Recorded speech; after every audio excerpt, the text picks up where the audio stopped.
Hey y'all, welcome to Something to Offer. I'm Dontoya Thomason, and on today's episode, I have a special guest. A friend of mine is going to be on today, and the moment I met her, I felt like there was something special about her. You ever met somebody that after you meet them, you're like, dang, I got to be like friends with you for real because you have a vibe that I need in my life. My guest today is Cristina Mineo. And even before I had a podcast, I had Cristina over one night for a girls' night. And I was flashed back to like being in high school. We talked till probably 2 o'clock in the morning, which, you know, that don't really go down like that anymore. And it was so ruckus and it was so fun. It was so nostalgic. And she was telling stories about being Puerto Rican, growing up in New York. And I'm telling my stories about growing up in the South as a black girl in Garland. And we are just having the best time. And I remember I didn't even have my podcast started yet. And I thought, as soon as I have this podcast, I have to have Cristina on because she has gumption and audacity, and anything that she sets out to do, she seems to do it. And I thought I would like to talk to her about that. I need to know where she gets this from because she too, like me, is a minority in this country. Surely somebody at some point told her that she couldn't do something, but I don't feel like she's listening to them. Like, where do you get these cojones? Like, that's really how I feel when I'm talking to her. I'm like, you act like you can just do anything. And so I know in this society where women especially have a hard time finding role models who just go after it, I really wanted to put before you a friend that I really look up to and admire, who seems to do things to her own beat. And I wanted to ask the question, where does that come from? Because not everybody has that. That has to be a gift. And so that's my conversation today. And we reference her husband a couple times. Y'all know I don't do bios. However, she is married to a rapper. He's a popular artist, Andy Mineo. And so we do discuss him from time to time as though, you know, people should just know who he is. And so I do want to reference that. But she ain't no Andy Mineo's wife. She's Cristina Mineo. She's pretty badass. And I want to talk about it. So let's get into it. All right. So as I said, this is my guest, Cristina Mineo. And as I said in the past, I don't do bios. If you want to look up Cristina Mineo, what's your IG? Cristina Mineo. Boom.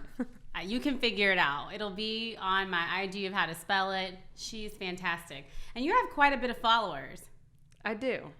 I mean, how I need to know how you do that, because I mean, most of that is just inherited from my husband. False. If I'm honest. No, people probably come there for him and stay there for you. But we're not talking about him today. We're talking about you, because when I first met Cristina, it was only 2020, right? Yeah, I think. I mean, I met you a couple years ago, but you don't remember, I'm sure. It was like in passing backstage. You'd maybe like right after you got married. I think your husband was trying to show you off. I was like, yeah, she's cute, and then we just like kept it moving.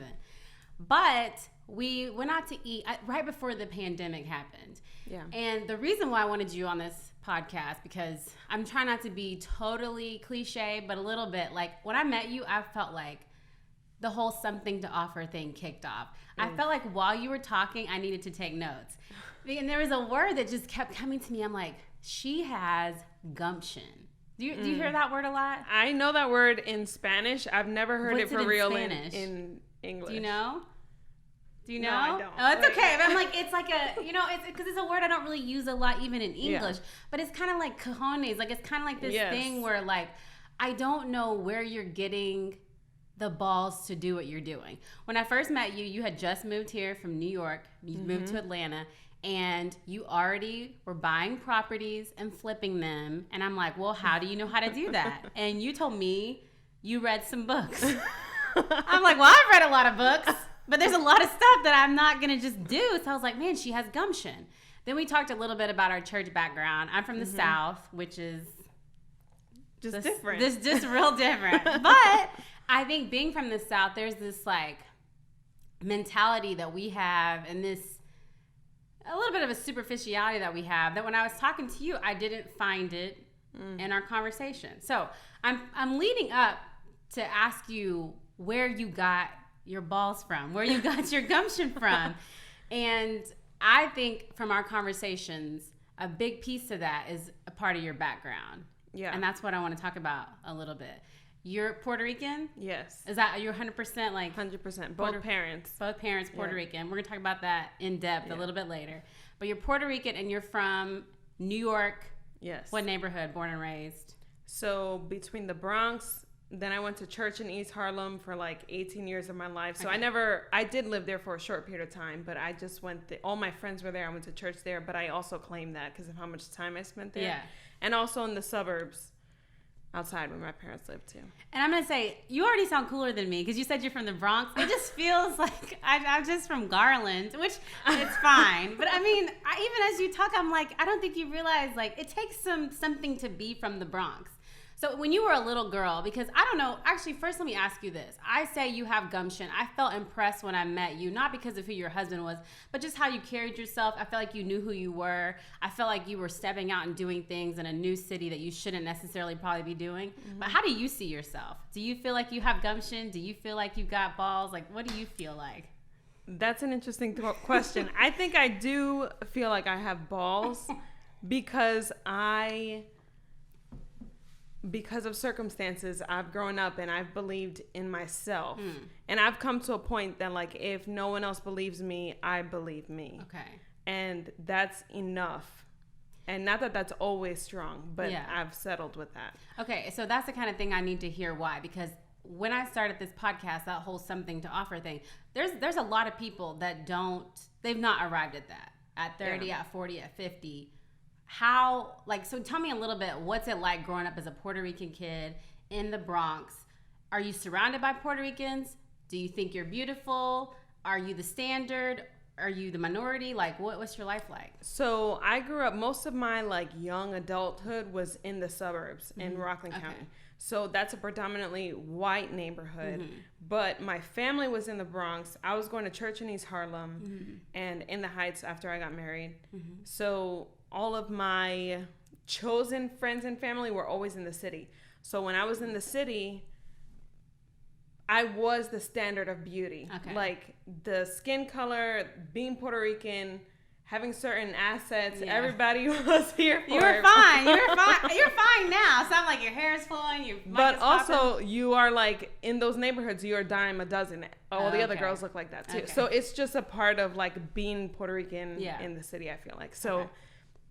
In Rockland, that's a whole different story. Okay. I was not one of them. I didn't look like them. I didn't speak like them. My hair wasn't the same texture as theirs. I didn't eat the same food that they did. Yeah. So I was very aware of how different I was. So, but where did you feel, was there an insecurity there? Or were you like, I'm popping in the city, so it doesn't matter what it's like over here? Or did you feel the insecurity there? I think I started feeling insecurity there. I went to, like when I started elementary school there, I definitely felt that because when you're a kid, and especially growing up in the city, you don't realize that you're different when you're surrounded with everybody who's like you. Then you go somewhere else and you're super different and that creates insecurity. But because I had that connection back to the city, I always knew like there was a place I did belong. It just was not here. But did you, because this is the thing that I had to realize later, did anybody make you feel insecure or did you just notice that you stood out? No, they were racist. Okay. All right. Tell me about it. Okay. Tell me about it. So, because I not only say, obviously you're a minority, but sometimes I think America makes race a lot about black and white. Yeah. And there's so many other minorities in this country. So I used to see like Puerto Rican or really in Texas, like Mexican kids. And I'm like, I mean, you look different, but your hair's still straight. Yeah. You're still fair skinned. So surely you don't have that many problems. Well, that's not true. So what was it like as a Puerto Rican? Your hair's straighter than mine, but that don't mean anything. I mean, this is definitely blown out. So one of the ways that I realized that super early is I was part of the swim team in 7th grade. Dang, I got visuals. And this hair is not waterproof. Yes, it's not. So I grow up every Saturday. You go to the salon and you get your hair blown out in the Dominican salons. You do the rollers. You do the whole thing every Saturday. Yes, every Saturday. So I just can't be out here jumping into the pool like if this hair is waterproof. Right. Like we didn't just pay all this money and burn all my scalp. I was going to say, how are you even on the swim team if you're getting hair done every Saturday? Well, that's part of being a woman of color. It's like you don't get to do the things that women who have straight hair get to do. That's true. White women get to do. Their standards of beauty are just different. Right. So I really loved it. I think if it wasn't for my hair, I'd probably still be doing it if I'm honest. When did you stop? I maybe lasted a year, and then I stopped. And it really was your hair. Yeah, that was a big part of it. I don't think people really realize. And once again, I only think about Black women. I don't think about you. I feel like you can just go home. I didn't know that you were going to the Dominican salon every Saturday and get your hair curled. Oh, yeah. It sounds like a lot. So when you say they were racist, though, what happens when you jump out of the pool? You know, what? It's just like the other white girls would jump out of the pool, put a towel on, and keep them going to the next grade, like if the next class, like if everything is cool.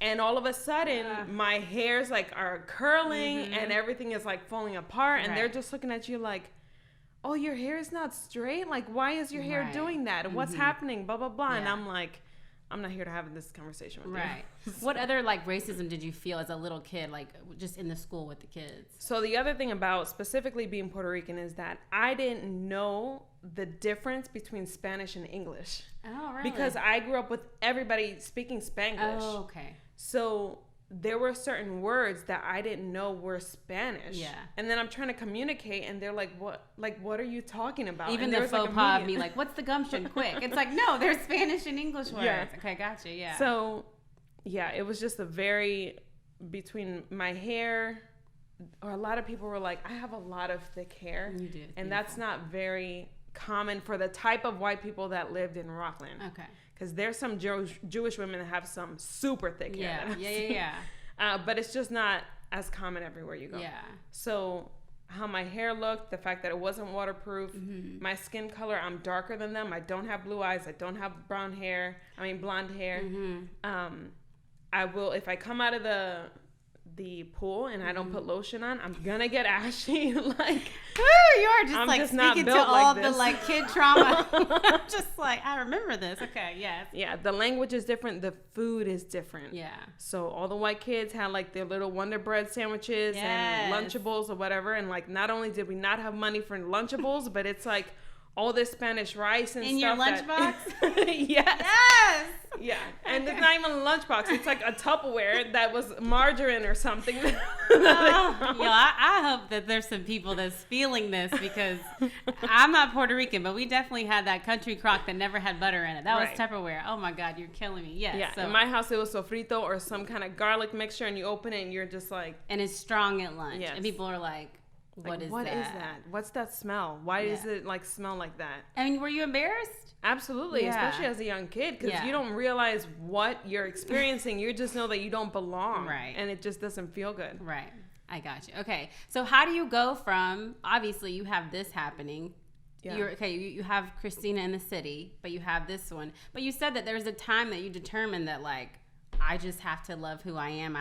I'm good enough. Like, where did the gumption come from? I don't see this little ashy swim girl with with gumption. So like, how do you get to this place? Ironically, I got it from what I would call persecution in the church. Well, let's talk about it, because that makes sense to me, and you haven't even started. So fast forward to when I'm like 14, 15, get into a relationship, and I just had a thing for bad guys. Yeah, you know? Of course. You know. A lot of women do. I did too. Most of my guys got records, but it's okay exactly. now. Yeah. Yep. We'll leave it at that. Yeah. Okay, go ahead.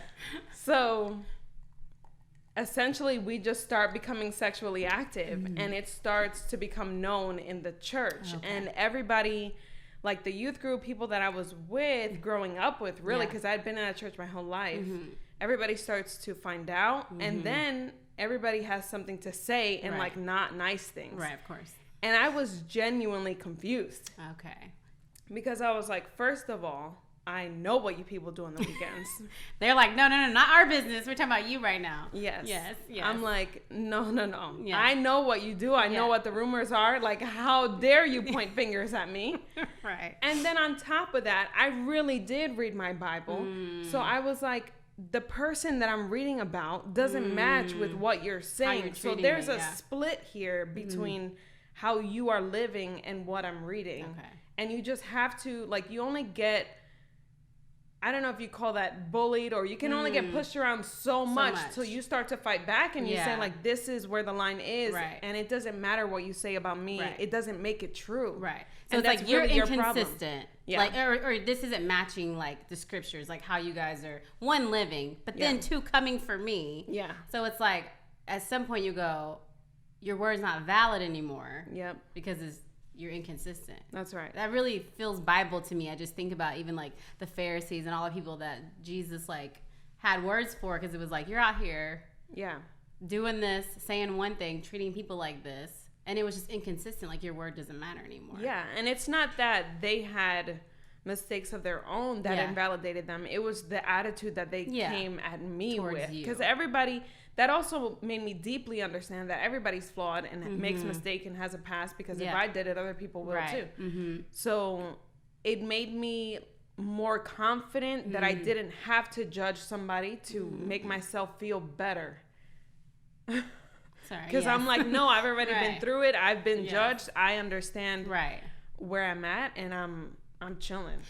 So as a part of like the gumption thing, but I really wish I wanted to start off really just telling you, because this is another thing too. I don't get the feeling or the impression from you that you are intimidated by other women. I feel like you lift other people up, other women. I don't get the like comparison, the southern. So are you saying that all this kind of thing that I'm reading from you stems literally from making a choice after this persecution moment, that you're just going to be who you are and be different?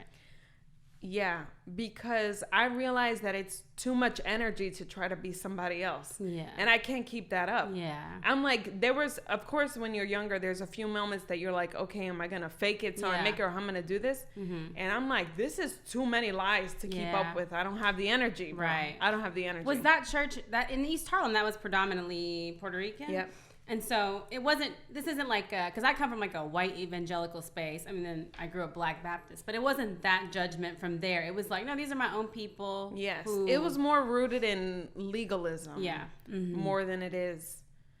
Just like like be like us. It was just more like, this is, okay. Yeah. So you kind of go through that. Another interesting fact about you were going to join the Peace Corps. Yeah. Now, I'm be honest. When you said that, I can only think of Forrest Gump. Wasn't Jenny going to go to the Peace Corps? I don't know. You don't know?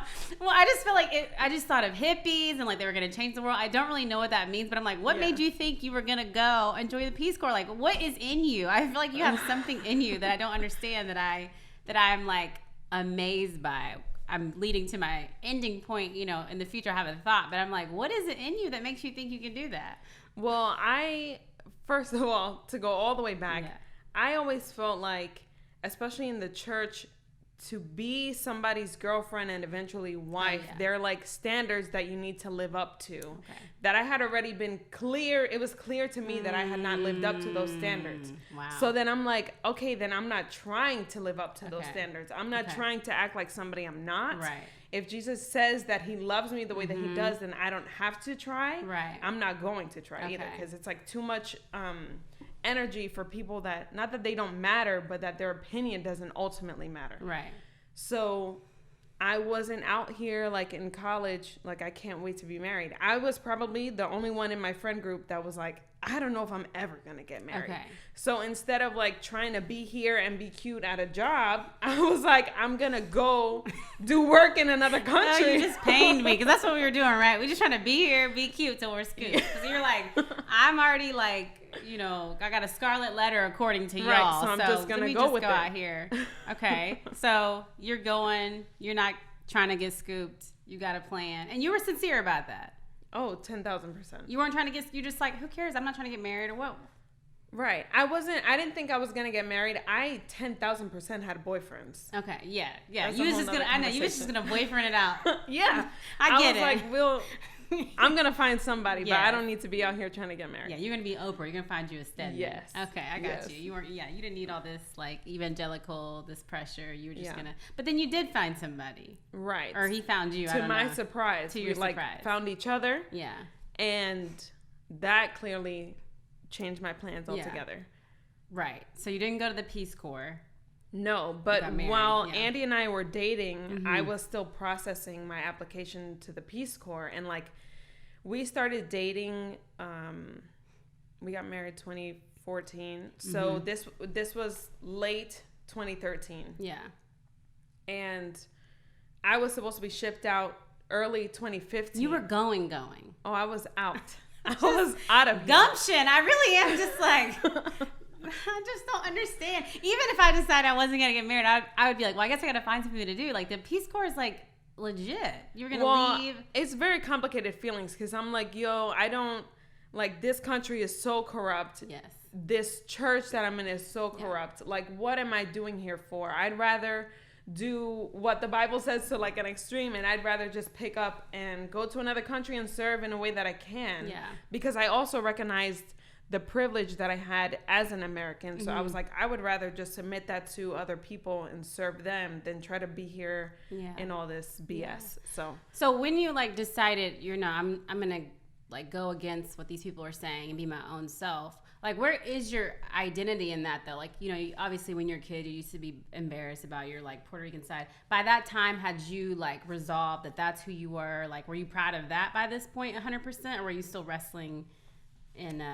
I think I was, like, settled with myself, for sure, identity. by that point. And I think that has a lot to do with having loving parents and a super, like, stable family and a very big family. Yeah. So I always had a hard time making friends growing up because I grew up with like a million cousins and they were my friends. Yeah. So it always felt like I had a stable network to fall back on no matter what happened where. So. And you're close to like all your families, your grandmother. Yeah. Like, what is growing up in like an intergenerational family? Like, how does that like secure your identity? Because I do want to talk about this point because one of the best conversations I had, Cristina came to our house one night and we talked like till 1 o'clock in the morning, like we were in high school. It was later. It was really fun. I felt like we were just all the dirt. It was really fun. But in the middle of the conversation, you threw out that I knew you were Puerto Rican, but you somehow in passing you said that you were Afro Latina, or you identified as that. Is that correct for me to say that? And I'm be honest with my ignorance. I was shocked. Yeah. Because, and I'm over here, I'm sad because I pride myself on being like, decently educated, but also, I grew up in Garland, and they didn't teach me anything. But I was surprised because in my mind, I always saw Afro Latina as like brown skin, which you have brown skin, but like, so I should say Black Spanish speaking women. Yeah. And you really kind of broke it down to me. So let me take a caveat, say something, and then I'm gonna ask you about this. Okay. I know you don't keep up in these culture streets like I do all the like news. I'm sorry. I know I'm gonna go on this rant on Twitter for like the last few, even yesterday she was trending. Danny Lee, she's a singer. She's Dominican. Okay. And she looks like she could pass for a very light-skinned Black girl. And she has a boyfriend who's a rapper. Y'all, sorry, this is me. I'm like TMZ.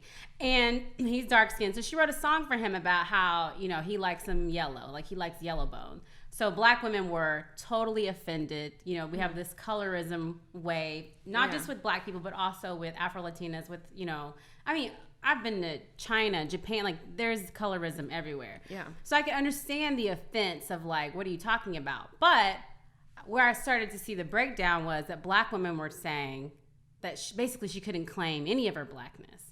And because of that attitude, I remember being shocked. I'm like, wow, you identify with being an Afro-Latina. And when you explain to me why Puerto Rican history, it makes total sense to me. But I've noticed a trend where I feel like Black people, like I had a friend that always says the line between all that you hate and what you become is very thin. I feel like they're trying to take away her identity, her ability to claim that piece of her because it's, one, not evident to them in pictures. They were showing pictures of her parents and they were like, this can't be. They also said, as a side note, that in the past she had denied it. So I really do want to talk about a little bit, can you educate me on, why you claim that and what that means, because it makes sense to me totally, but I don't think it makes sense to a lot of people. Yeah. So help me out. There's a lot of Latinos are incredibly complex. The history is super dense. So part of that identification is just intellectual, like purely historical. Okay. Latinos, especially Puerto Ricans, are made of natives, which were Taínos, African slaves, and the colonialists, the Spanish. Yeah. That is literally what makes us us. And that's what gives us this hair texture, our skin color, everything. So a lot of people, there are some Puerto Ricans, I'll speak for specifically, that deny that history because some of them do look like blonde hair, blue eyes, super light skin, that if they never opened their mouth, you would never know they were Puerto Rican. But I have a lot of friends that look like that and still claim their Afro-Latino identity because they understand the history that that's where our island and that's where our people come from. So that's one level of it. The other one is your experiential level. Like how often you've felt othered in society. Right. So there are that population of people that get away with different things because they lean more white looking. Yeah. So their experience is different. And then there are Puerto Ricans, there are other Latinos that are, if they didn't open their mouth, you would swear they were just black. They were African American. You would never know that they were Spanish at all. And they have a different experience. Yeah. So everything is a scale, I think, when it comes to Latinos, because there's no just black and white. Everything is like based on a scale. So I think identifying as an Afro-Latina really is a conscious choice and decision, and is an acknowledgement of your history and you identifying with our African-American brothers and sisters that I'll caveat to, in New York specifically, we were having very, very similar experiences. So for example, to bring it back to the high school that I grew up with that was predominantly white, there was only a few blacks, there was only a few Latinos, there was only a few Asians. Yeah. So we all stuck together. Yeah. We were all just the others. Yeah. There wasn't enough of us to start like splitting. Right. So we all dated each other. We all hung out with each other. Like that's just what it was. And then in New York, it's largely the same thing. Yeah. Like we all are other. We all, and another level of this also that I acknowledge in New York is that a lot of my black friends were immigrants, which is different from the African American experience, which I've learned a lot moving here to Atlanta. So part of that bonding was also the immigrant experience of like, you're here, but you're not from here. And maybe your parents don't speak the language and all that, like what that means. And being a first generation college student, all those things. So it's very, very complicated. Yeah. So if you were following that, if you see a story like Danny Lee, are you like, okay, so it's tricky because on the one hand, at some point she tried to deny her connection to black people, but now when it's cool, because I understand the like, you know, if you're using it, but you're saying, I don't know how to see it. You know what I mean? So I'm like, I understand that it is complex, but you're saying that you have to make a choice to honor your heritage. Clear, like you said, your hair, it's clear that that's in you. I think what black people are mistakenly thinking is that you're saying you're black, not you, but like Danny Lee. Like, and so what's your response to that? Well, I didn't see the tweet, but going off of what you said, yellow bone, it's like a derogatory, like blacks, you know, it's I was going to say, I think the issue is that she's saying that she's not black, but still trying to like be like woke because of her boyfriend or something. Like, I don't understand. Yeah, so, all of a sudden it's like he likes us yellow. Right. Like, you're not yellow. You know, and that's even a problem with black women. You have like dark chocolate and it goes to this yellow, light-skinned women were always favored at a time. So now for you to come out and share your Afro-Latina-ness, but you're doing it even on the end. Right. There's still like there's all kinds of problems. Still, things that she's saying underneath that shouldn't be said for real or shouldn't be implied. Okay, so in fairness, the issue is not necessarily whether black people are berating her for late claiming her, you know, Afro-Latina-ness. It's the inconsistency in this derogatory term she used to get herself back in. Right. Okay. Right. What do you think about that? So I think what she was claiming is that she was more attractive because she was lighter. And maybe that her hair was, I don't know. I don't even know. I don't even know what these people look like. But but she is like blonde. I mean, I don't know if it's color, but it's blonde. She's very fair. Yeah. Yeah. And I would imagine, you mentioned to me that he broke up with her like shortly after all of this blowing up. And I would imagine his mom is a black woman, his sister, if he's got sisters, a black woman, like other women in his family. Mama, so I'm sure that everybody is feeling disrespected and maybe he's starting to understand deeper what she's saying. Because, I mean, a tweet is not a tweet. That's like how you think about the world. Right, that's true. So. And it was a whole song. She did a whole song. Oh, it was a whole published song. and everything. That's not just a tweet. I think she took it down, but yeah, it was a whole song. So, well, yeah. Anyway, I mean, when I didn't know how to feel, you know, like I knew that she was wrong, but I didn't like the piece where I felt like we were trying to take that part of her identity from her. I think that was the only thing, because when I talked to you and I'm like, I don't want to do in ignorance to other races and ethnic groups what people have done to us. You know what I mean? Like the whole one drop rule, like, you know, I also think that historically nobody can take that identity from her. Like that is where literally the color of her skin and her hair and everything comes from.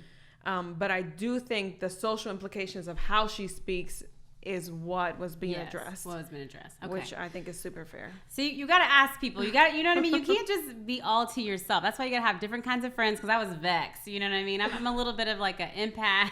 So everybody was mad at her. And I was like, that song was wrong. But I feel like, you know, you need like a hug, because Black Twitter, don't mess with them, Christina.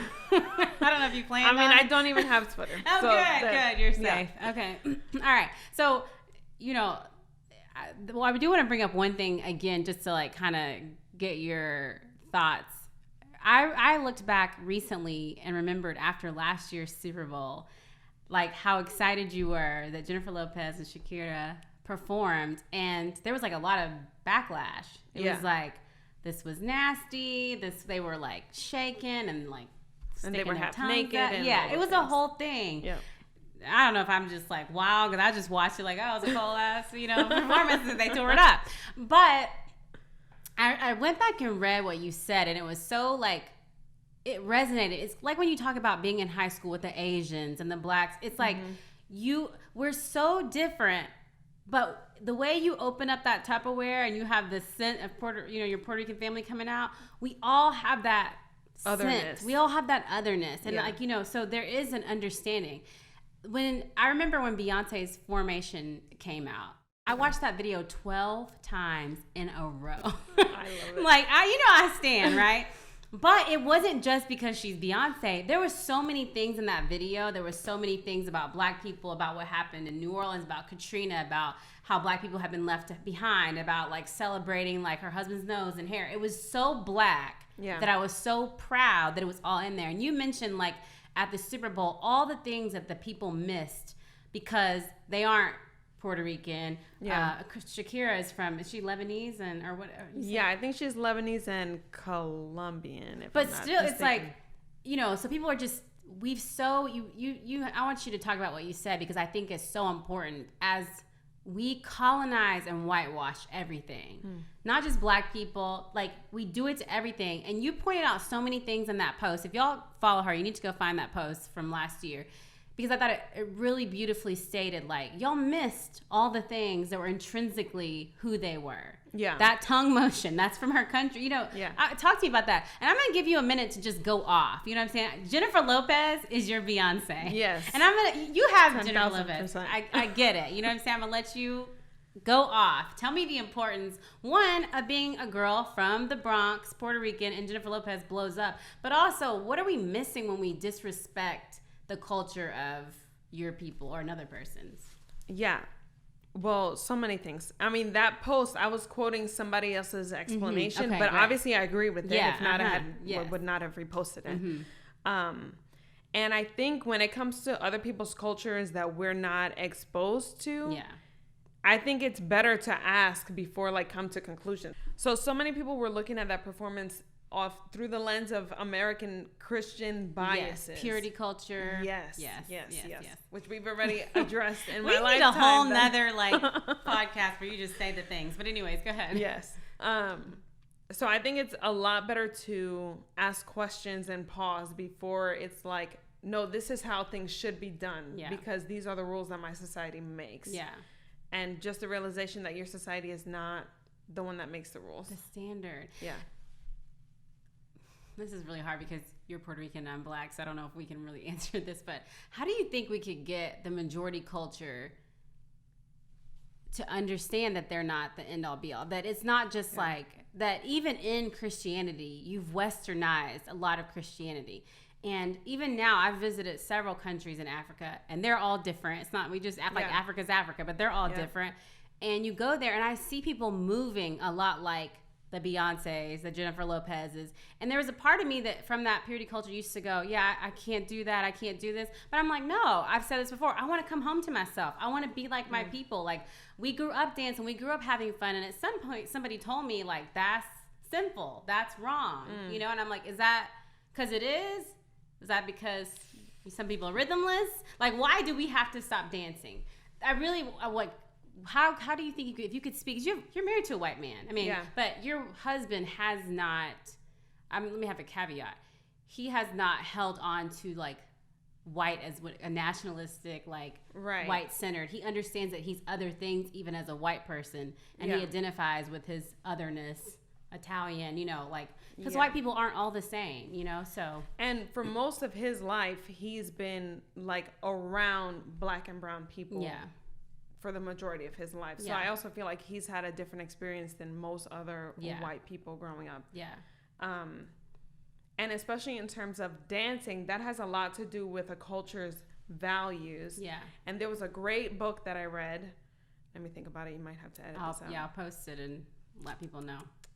Oh, so the book was Rescuing the Gospel from the Cowboys. Woo!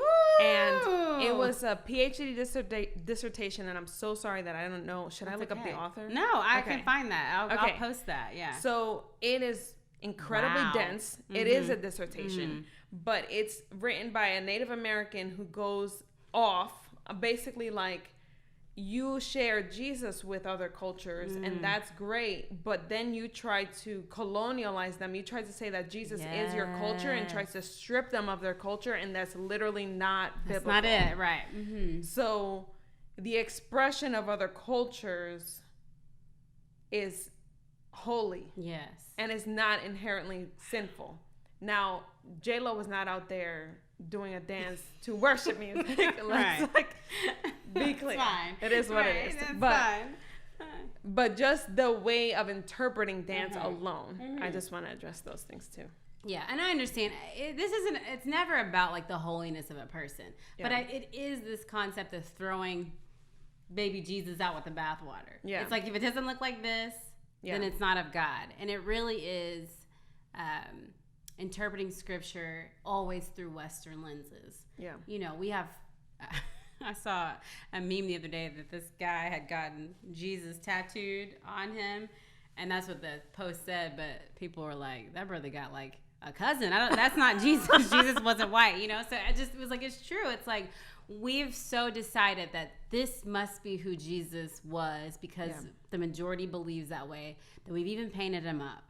You know, in our holy imagination, we painted him up, and so left out all the cultures that he created. You know what I mean? Absolutely. And for me personally, the reason why I went into doing hair is because I did grow up going to the salon every weekend, and it was not a discussion. Like, it's like, we're going to straighten our hair because that's what makes you look good. Right. That's how you look presentable. That's how you look professional. All the things. Yeah. So I went to cosmetology school, and I was like super frustrated because I'm like, why aren't we teaching curly hair?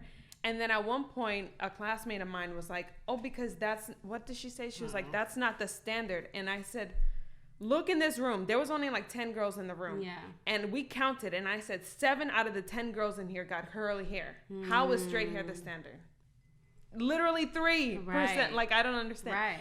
So then I left that school, and I went to work for a curly hair salon. Yeah. And I did that because I was like, if I'm going to be a cosmetologist, if I'm going to be a hairdresser, it's going to be to help women of color, women with curly hair, understand that they even have a choice. Yeah. Not that I'm a purist, clearly, because my hair is blown out. Right. I don't want to do the other extreme either and be like, you only have to wear your hair a certain way. But just to know that both are beautiful and that you have an option. Right. And a lot of that pressure comes from not understanding your own natural hair and how to do it, because you literally grew up blowing it out or perming it from like the second you were born. Yeah. So that was my whole thing with that career, was like educating women how to take care of their hair so that they even had the option of wearing it natural if they wanted to. Yeah. And I feel like even, you know, Cristina, I keep saying I need to like use her more because I forget that she went to cosmetology and I could really use, I don't know if you did this kind of curly hair, amazing. But I could use some help. And my housemate helped me put some curl in it, but I struggle with doing hair. But I feel like with all that has provided that gumption that I'm talking about. And I was just asking, that we speak to like the majority culture to say, hey, y'all's culture isn't everything. Here's what you miss.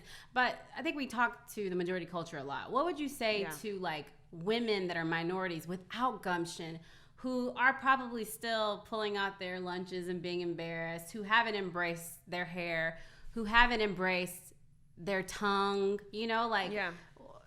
I think it feels like it would be a gift to speak two languages, to know like a full spectrum. So I just would like, what encouragement would you give to a woman? What gumption would you offer? Like, I feel like you have it. What would you tell somebody that's just not there yet?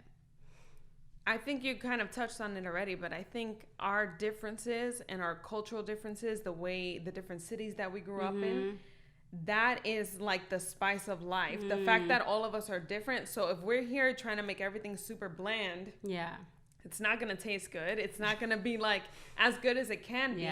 And I think if we make a space, and particularly for women, because we carry extra judgment, right? That there's a safe place that your differences are cared for and valued, and we're here to learn from each other, and that not only are they're not a hindrance, but they're a position of power, really, because you have something that I don't have and I need, and I think that's biblical. Right That's true. The spice of life. I know that sounds like, I don't think that's a cliche. It really is. Like, I get so much joy from being around somebody like you. And I joke sometimes, almost like there's like an inferiority complex, because I think New York and LA and those places are so cool, and I'm just from like old Texas, which I'm the only person from Texas with an inferiority complex, because they really love their state. You know what I mean? Let me take these from me. They really love their state. So, but there is something that you can give to me that I didn't have, because we were more taught to be, some of us, docile and to assimilate to get by. And I know that you've had to do that because you're a brown person in this country, just like for sure I am. But I do see something in you where I'm like, where do you get the audacity to flip houses and act like you know what you're doing? Yeah. And you do. And it turns out amazing, and it turns out beautiful. Thank you. I just was really impressed by that. Now I'm going to give you 1 minute to go off. Give it to me why Jennifer Lopez is your Beyonce. Oh, man. I mean, I'm going to give you a chance. Tell me, sell me. How do you... There's not many people... Growing up, there wasn't a ton of people that look like me on TV, true. Which is, I'm sure, how you feel about the spaces that Beyonce occupies, too. Right. There's just not a lot of people that look like you in those spaces. Yes. So, the businesses that they run, the music that they put out, the dances, the everything, like, the way that they dominate... I think is to be respected and like revered by us, because we're benefiting off of that. That's true. So that's everything. Now, okay, now I'm going to give it to you, because I do remember when I was in high school, like Britney Spears, Cristina Aguilera, all these people were really big. But when Jennifer Lopez, like the butt, like people have been having butts for years, right? Yeah. Black men, brown, they've been thinking butts were great for centuries. And the music proves it. Yes. But I'm like, J-Lo really like leaned into it. And I think it was like, it's that otherness, but still the fairness. There's a lot of things that for some reason people act like J-Lo invented the butt. But then you come out, then Beyonce, that whole group of women that were like, no, we're not fixing this. This is where we're at. I think that those two women of color, why we stand so hard, is because they represented us. And Beyonce was like hood when she came out. Yeah. And I was so happy that just like, I'm gonna be hood. I ain't gonna speak that great in the interviews, but I'm about to kill this performance. Yeah. And they've taken it all the way to a stratosphere that, not just brown people. There's not many names up there. Yeah. Plus J-Lo's 50, and I'm like, houseway. Like, it really is. So I just wanted you to go off. I thought you'd go off harder because, I gave you your moment. That's the last moment you may have. So I wanted you to go off. But I really appreciate you coming on here. I feel like I could have you repeatedly because you have so much to offer. And I did have one more question, but I didn't know if it was like, I don't think it's inappropriate, but with you like having this solid identity in who you are, what was it hard for you to marry a white man? That's a very, very good question. I didn't know if I should ask it, but I was just wondering. I know he doesn't care. Yeah. Andy's the first white man that I ever dated. Okay, and then you went and married him. And then I went and married him. Right. What was that like? I definitely had to take a moment and was like, are you 10,000% sure? Like, this is me talking to God. Like, are you 100% sure? Yeah. I mean, but it was also, I'm like, it wasn't like anybody else was out there. Yeah. His competition. Well, I'll wait. Say that again. That was a rough time, but all right. Yeah. It comes back to who I believe that I am because of who God says that I am. Yeah. And I remember when I was going to marry Andy, so many things were working against him. Yeah. I was like, I'm not here for this rapper life. Like, I don't want this. I'm out here to move to another country. This was not in my plans. This is a white man that I don't even know what that means to like marry a white man. Yeah. And I'm not asking for this, but one day I remember I sat in my dorm room and I was praying and I was like, Lord, I have other plans. I wasn't looking for this. Yes. Yeah. If you tell me to do this, I will do this. Okay, but if you tell me to cut it off, I will cut it off. Yeah.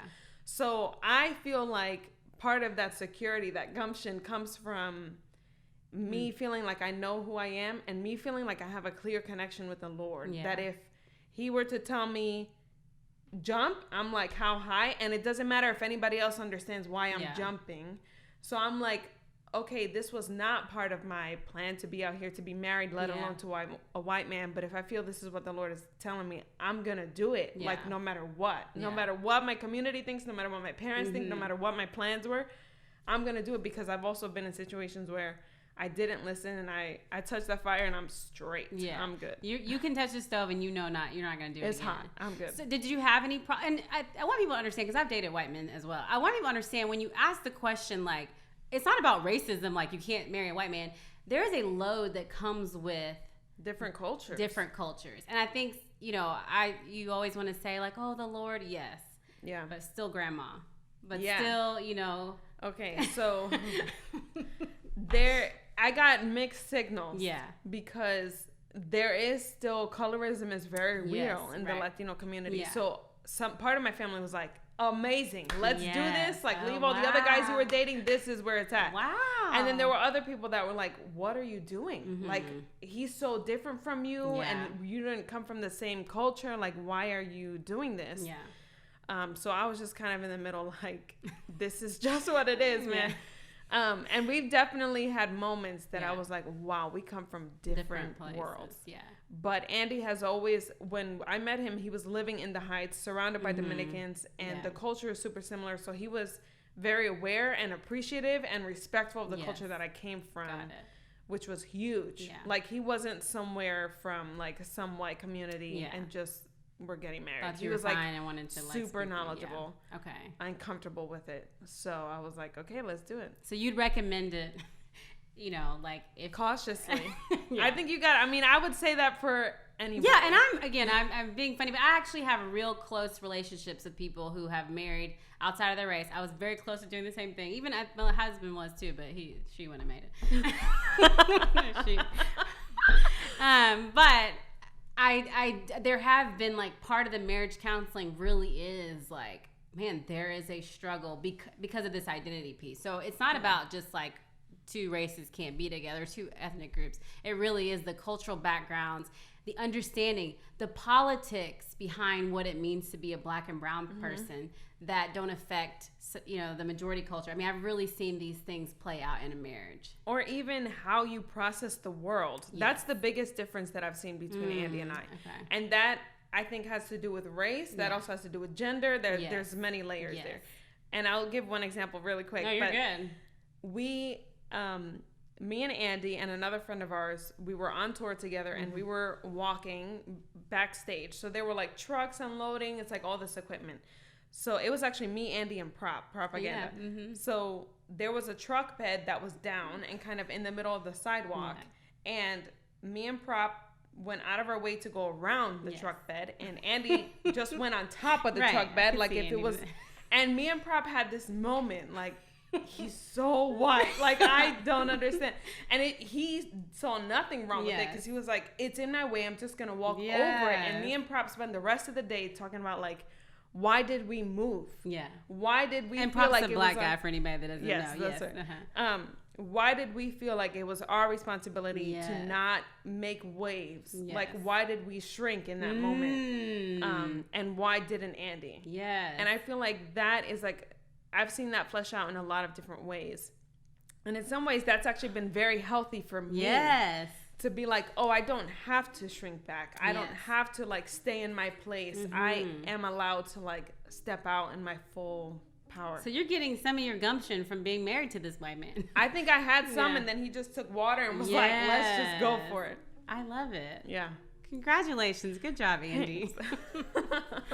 Well, thank you, Cristina, for coming over. I've told y'all 1,000 times to be on my podcast is to come over late at night. And I really appreciate it. It was so great talking to you. It was very easy. I hope you'll come back, not just for this, but for another 2 o'clock in the morning. And then I want that to transfer here because you have some wild stories. Yeah. So do I. I don't know if that's appropriate for this. But you know that we have something to offer in that because some of y'all are going through some wild trash things. Yeah. And you need to get out of it. So thank y'all for tuning in. I really appreciate it. Thank you for coming. Of course. Thanks for inviting me. Yes, always. Y'all have a good week. Bye.